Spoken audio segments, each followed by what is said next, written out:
What does soft power mean in the global system and foreign affairs when people can coordinate their activities across the globe from and to any point and form new kinds of communities that use platforms that didn't exist even just years ago? Let's look at some of these aspects here, because there seems to be a huge misunderstanding about soft power. And what I mean with this is that so many people seem to think soft power is a competition between nation states. And there was a time in history where this was probably the dominant aspect of soft power, which is the ability to influence the behavior of other people purely by existing in a certain way, by doing things in a certain way, and other people finding it appealing and trying to model their own solutions on whatever we do. But this is no longer the prerogative of nation states. Are people really looking at China or the US or Brazil or any country and say, oh, we want to be exactly like this? No, this is not how the world works. What we have nowadays is social media and an evolution of social media of this Web 2 kind of environment into Web 3, where you then have the ability to immerse yourself into cross-border communities and into ways of cooperation and visualizing data and visualizing how to communicate with each other and how to coordinate activities that are important for you.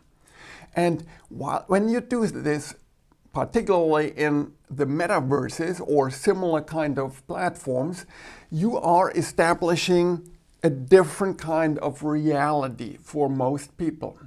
Where do we really spend most of our time? Do we spend it out there in nature or with the people around us physically, or do we spend most of our time at work, often working with people that are located next door or 10,000 miles away? We don't know.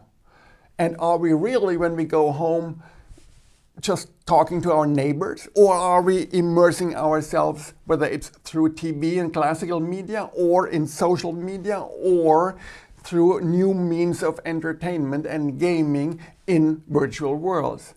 And how are we engaging in social activities, in political activities? How do we coordinate science? How do we learn?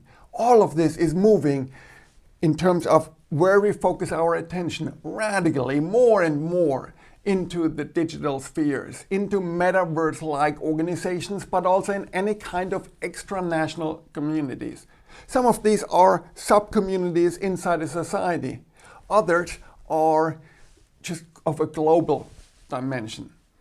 Just look at the United States, where people are living together with different attitudes of life and philosophies and political opinions, but when you look at where they spend their time, they couldn't be further separated. And these virtual worlds, these alternative realities are becoming the reality of how we govern everything we do. These are the digital control layers. This is how we organize, find purpose, how we follow our interests. We do so without regarding geographically defined nation-state borders. We just want to coordinate. We want to collaborate with people, whether it's for business, whether it's for science, whether it's for entertainment, whatever our motivation would be. And in this context, we do not look for nation-states as, oh yeah, this is the great appeal, we want to be exactly like them. What we are doing is we look what works in societies. And if China implements something more effectively and lift hundreds of millions of people out of abject poverty, and my country has a similar challenge, I may model things after China. But if certain aspects of China's systems are just not working for me, but in America or in Finland, a certain way of offering education, for example, is superior, I can copy this. So people pick and choose. effective solutions are important, and where people spend their time in what kind of communities, which are usually digital. So this is where soft power is moving to online communities that are extra-national, that are crossing borders, that do not care about borders, and then picking individual solutions of these communities, and oftentimes they're nation-based, based on nation states, but often they're not. So the role of soft power is not disappearing, but it is shifting into new realms that are not nation-state focused.